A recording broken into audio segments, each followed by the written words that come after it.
another connection there, or you done? I'm staying there until Friday. Then I come down here. Later. Hey, take care, buddy. Okay, now this is kind of a funky spot here. So is there a ramp by the front door there? It is. Okay, why don't you go on the ramp and come around here so we can get split back here. I got a bag. Sure. Nicolene, hold on to this for me, please. Please? No. Keeping new books and carrying new books and keeping them new. Keeping them new, yeah. Okay, so what is this tour? This is the A Visit to the Ranch and Other Poems tour. It's the Northwest Circuit. How long have you been on the road here? I've been on the road for a week.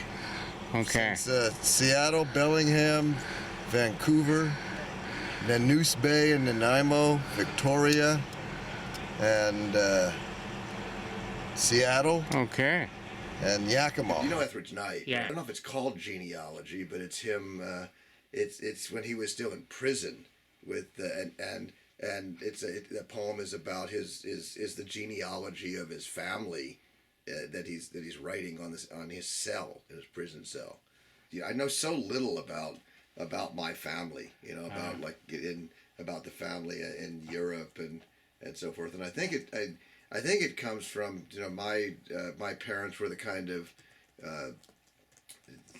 my parents were the kind of Americans who had immigrant parents who were just interested in being Americans. I do have a niece who's taken an interest in genealogy, but I've resisted all this time all the ancestry.com stuff. But I mean, I think that's what we're gonna have to do. Yeah, here it is, the idea of ancestry. Yes, yes. Taped to the wall of my cell are 47 pictures, 47 black faces. My father, mother, grandmothers, one dead, grandfathers, both dead, brothers, sisters, uncles, aunts, cousins, first and second, nieces and nephews. They stare across the space at me, sprawling on my bunk. I know their dark eyes, they know mine. I know their style, they know mine. I am all of them. They are all of me. They are farmers. I am a thief.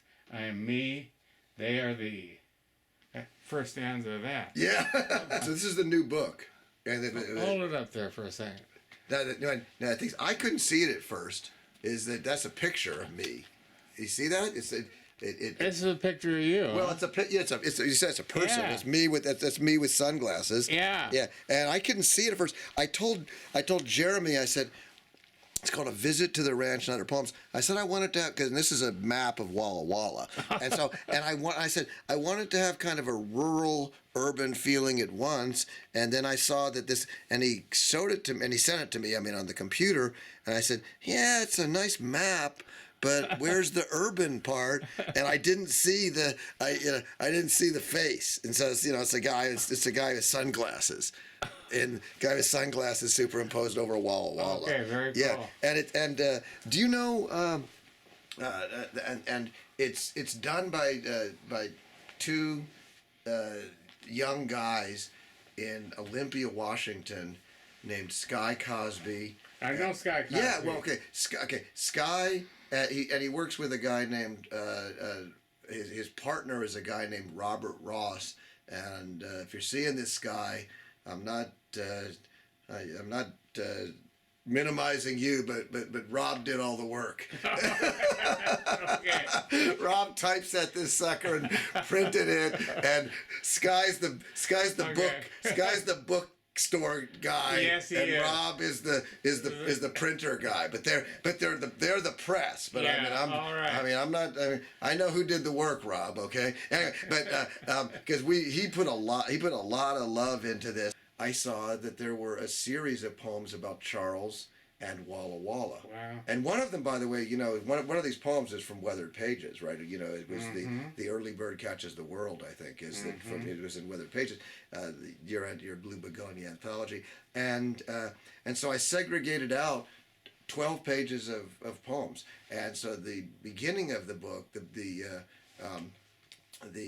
genesis of the book was going to be just a little chapbook of poems about Charles and Walla Walla. It was going to be a little like a fest shrift, basically, to Charles.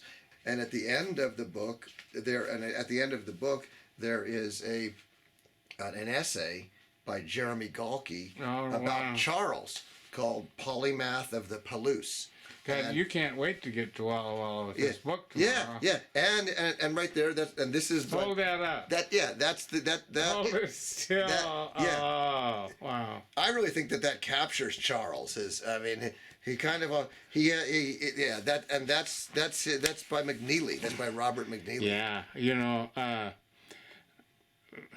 McNeely's work is magnificent. Yeah, this is Michael Hannon from San Luis Obispo, who was a house painter, poet. I mean, the funny thing, Clem Stark is the custodian poet from Corvallis, Oregon, who graduated with honors from Princeton. Yeah. Tree lay for a new American century.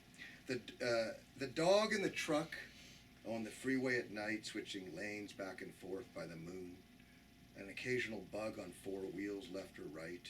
The dog in the truck on the freeway at night, past frontage road, billboard, and nothing in spite of a sky like a dartboard cartoon. The dove mourns in French, and the hawk rules the night. A cash cow jumps over the moon. And this is a poem actually about Charles Potts and about visiting him, and it's called it was actually in Weathered Pages, Blue Begonia Press's anthology, and of poetry called "The Early Bird Catches the World." The philosophy chair from Whitman College rollerblades past us in a black beekeeper's mask. We are here to greet the dawn with Charles Potts on his weekly constitutional up Mill Creek to the Army Corps of Engineers dam and back.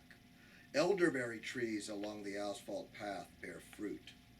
Herons, mallards, cranes. Sunday solemn, Sunday silent. It's we who can't shut up. Bukowski is a tough sell with Jensen. Potts piles on aslant. He wins, he gloats. Ruthke may be royalty up here, but Charles leaves him stranded up a 100-year-old beech tree, crooning "Look at me" to birds of prey in Nelson Riddle time.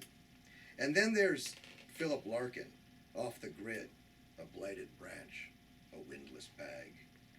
Potts dismisses Ionesco, tosses Corso in the creek.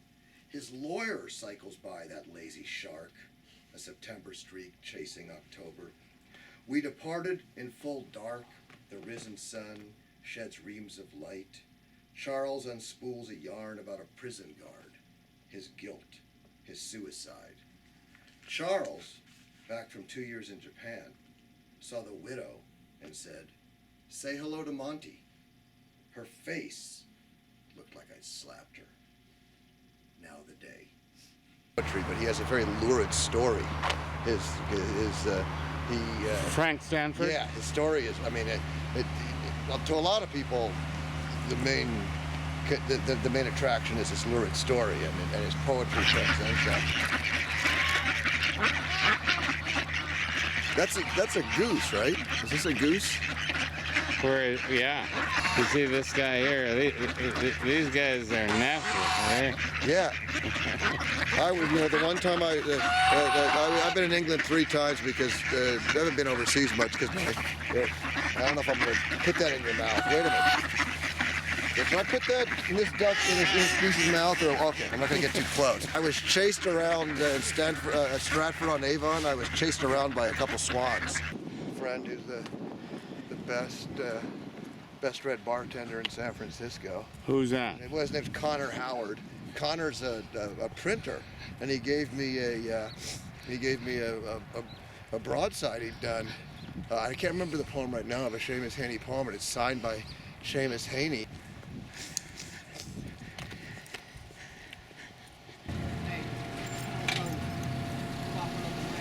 Well, there's a guy I'm not going to be sharing my lunch with. Yeah. Greyhound, lieutenant right there. Yeah. Okay. It's great. Thanks again to Karen. Okay, be well. Yeah, and I'll give you. I will give your. I'll give your greetings to Charles. Give him a big hug. Yeah. Okay.